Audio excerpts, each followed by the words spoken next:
മറുപക്ഷത്തിലേക്ക് സ്വാഗതം. ഹിന്ദുത്വ അജണ്ടകൾക്ക് കളമൊരുക്കാൻ സംഘപരിവാരം സൃഷ്ടിച്ചെടുത്ത വംശീയ നുണയാണ് മുസ്ലിം ജനനനിരക്കിലെ വർധനവും ആസൂത്രിത മതം മാറ്റവും. അതിനുവേണ്ടി കൽപ്പിത കഥകളും കള്ളക്കണക്കുകളും ആവോളം അവർ പ്രചരിപ്പിച്ചിട്ടുണ്ട്. എല്ലാത്തിലും ഭീതിയുടെയും വെറുപ്പിന്റെയും കൃത്യമായ അനുപാതം ചേർത്തിരുന്നു. മുസ്ലിം ജനസംഖ്യ 27% കേരളത്തിൽ 100 കുട്ടികൾ ജനിക്കുമ്പോൾ അതിൽ 42 പേർ മുസ്ലിം കുട്ടികളാണ്. 54% ഹിന്ദുക്കളുടെ ജനനനിരക്ക് 48% താഴെയാണ്. 19.5% ക്രിസ്ത്യാനികളുടെ ജനനനിരക്ക് 15%. ഭാവിയിൽ ഇത് സംസ്ഥാനത്തിന്റെ ജനസംഖ്യാ ഘടനയിൽ അപകടകരമായ മാറ്റം സൃഷ്ടിക്കുമെന്നും കേരളത്തിന്റെ പോലീസ് മേധാവിയായിരുന്ന TP സെൻകുമാർ വിരമിച്ചതിന് തൊട്ടു പിന്നാലെ ഭീതിജനകമായി മാധ്യമങ്ങൾക്ക് മുമ്പാകെ അവതരിപ്പിച്ചത് കേരളം മറന്നിട്ടില്ല. പിന്നീട് സംഘപരിവാര പ്രചാരണങ്ങളുടെ നാവായി മാറിയ അദ്ദേഹം തന്റെ സിവിൽ സർവീസ് കാലം ആർക്കു വേണ്ടി വിനിയോഗിച്ചുവെന്ന് മനസ്സിലാക്കാൻ ത്രികാല ജ്ഞാനം ആവശ്യമില്ല, സാമാന്യ ബോധം മതി. തിരുവനന്തപുരം സിറ്റി കമ്മീഷണർ ആയിരുന്ന കാലത്ത് MG കോളേജിൽ ABVP അക്രമം തടഞ്ഞ പോലീസുകാരനെ സ്പോട്ടിൽ സസ്പെൻഡ് ചെയ്ത് RSS കൂറ് തെളിയിച്ച ചരിത്രവും ദൃശ്യമികവോടെ കേരളത്തിൽ മുമ്പിലുണ്ട്. താത്തമാർ പന്നി പെറും പോലെ പെറ്റുകൂട്ടുകയാണെന്നും അതിന് പൈപ്പ് വെള്ളത്തിൽ ഗർഭനിരോധന മരുന്ന് കലർത്തി വിടണമെന്നും ആകാശവാണിയിലെ കസേരയിൽ ഇരുന്നു കൊണ്ട് KR ഇന്ദിര ഫേസ്ബുക്കിൽ കുറിച്ചതൊക്കെ ഇതിന്റെ ചുവട് പിടിച്ചാണ്.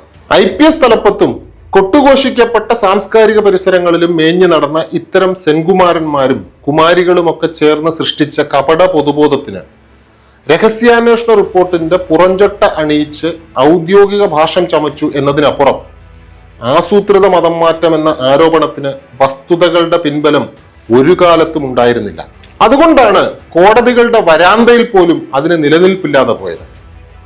പക്ഷേ സംഘപരിവാരം അത്തരം പ്രൊപ്പഗണ്ടകൾ ഇപ്പോഴും തുടർന്നുകൊണ്ടിരിക്കുന്നു. മുസ്ലിം യുവാക്കളുടെയും മോട്ടോർ ബൈക്കിന്റെയും വില കൂടിയ മൊബൈൽ ഫോണിന്റെയും ഒക്കെ അകമ്പടി ചേർത്ത് അവർ കൽപ്പിത കഥകൾ പ്രചരിപ്പിച്ചു നടക്കുന്നു. അഭ്രപാളികളിൽ കേരള സ്റ്റോറികൾ ചമയ്ക്കുന്നു. അവർക്ക് അധികാരമുള്ള സംസ്ഥാനങ്ങളിൽ മതം മാറ്റത്തിനെതിരെ നിയമങ്ങൾ ചുട്ടെടുത്തു. ക്രിസ്ത്യൻ മിഷണറി പ്രവർത്തകർ അടക്കം അതിന്റെ ഇരകളായിക്കൊണ്ടിരിക്കുന്നു. കോടതികൾ തള്ളിക്കളഞ്ഞിട്ടും കത്തോലിക്ക സഭാ നേതൃത്വം സംഘപരിവാര സൃഷ്ടിയായ ലവ് ജിഹാദ് പ്രൊപ്പഗണ്ടയിൽ ഇപ്പോഴും വിശ്വസിക്കുന്നു. ഇടയലേഖനങ്ങളിലൂടെയും സഭാ പ്രസിദ്ധീകരണങ്ങളിലൂടെയും അതിനെ ബലപ്പെടുത്തിക്കൊണ്ടിരിക്കും. വെള്ളാപ്പള്ളി നടേശനെ പോലുള്ളവർ അത് പൊതുവേദികളിൽ ആവർത്തിച്ചുകൊണ്ടിരിക്കും. ലവ് ജിഹാദ് കുപ്രചാരണത്തിന് ചുവടുപിടിച്ചും സൗകര്യവും സാഹചര്യവും കണക്കിലെടുത്തും ലാൻഡ് ജിഹാദ്, നാർക്കോട്ടിക് ജിഹാദ്, മെഡിക്കൽ ജിഹാദ്, എഡ്യൂക്കേഷൻ ജിഹാദ് പോലുള്ള പുതിയ പതിപ്പുകൾ ഉണ്ടായി.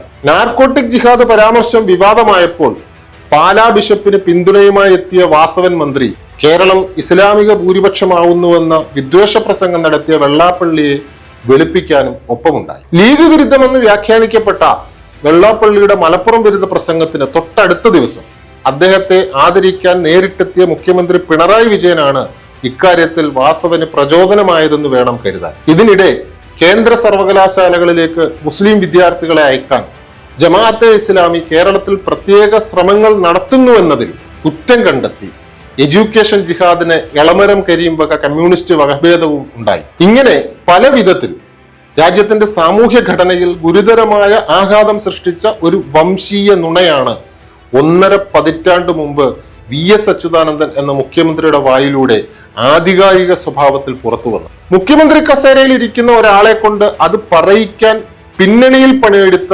സംഘപരിവാര ലോബിക്ക് കഴിഞ്ഞു എന്ന് പറയുന്നതാവും കൂടുതൽ ശരി. മുന്നിൽ NDF എന്ന 3 അക്ഷരം ചേർത്ത് വെച്ചാൽ യാഥാർത്ഥ്യവുമായി പുലബന്ധമില്ലാത്ത കോടതികൾ തള്ളിക്കളഞ്ഞ ഒരു പെരുന്നുണയെ നീതീകരിക്കാനാവില്ല. അത്തരം ഒരു പ്രസ്താവനയിലേക്ക് നയിച്ച ചോദ്യം ഏതുമാകട്ടെ, അത് ഉന്നയിച്ച മാധ്യമ പ്രവർത്തകൻ എത്ര പരിണത പ്രജ്ഞനുമാവട്ടെ, 20 വർഷം കൊണ്ട് കേരളം ഇസ്ലാമിക രാജ്യമാക്കുവാൻ ശ്രമിക്കുന്നുവെന്ന തീർപ്പിലെത്താൻ അന്നത്തെ കേരള മുഖ്യമന്ത്രിയെ നയിച്ച ഔദ്യോഗിക ബോധ്യം എന്തായിരുന്നു എന്നതാണ് വിശദീകരിക്കപ്പെടേണ്ടത്. അല്ലാതെ അതിന് മുന്നിലും പിന്നിലും വശങ്ങളിലും ആര് എന്നതല്ല. NDF അടക്കമുള്ള ഏത് പ്രസ്ഥാനത്തെയും VS അച്യുതാനന്ദൻ എന്ന മുഖ്യമന്ത്രിക്ക് രാഷ്ട്രീയമായി എതിർക്കാം, ആശയപരമായി വിയോജിക്കാം. പക്ഷേ അതിനായി സംഘപരിവാരം പടച്ചുവിട്ട ഒരു വംശീയ നുണയെ കണ്ണുമടച്ച് കടമെടുക്കുമ്പോൾ അദ്ദേഹം അറിഞ്ഞോ അറിയാതെയോ അവർ നടത്തുന്ന മുസ്ലിം വിരുദ്ധ പ്രചാരണങ്ങളുടെ ഉപകരണമാവുകയാണ്. യോഗി ആദിത്യനാഥ് അടക്കമുള്ള സംഘപരിവാർ നേതാക്കളുടെ നാവിലൂടെ, കേരള സ്റ്റോറി പോലുള്ള പ്രൊപ്പഗണ്ട സിനിമകളിലൂടെ, വെള്ളാപ്പള്ളി നടേശന്മാരിലൂടെ അത് തുടർന്നുകൊണ്ടിരിക്കുന്നു.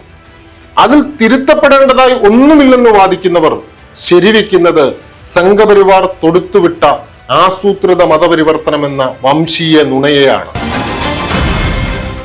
മറുപക്ഷത്തിന്റെ ഈ ലക്കം അവസാനിക്കും.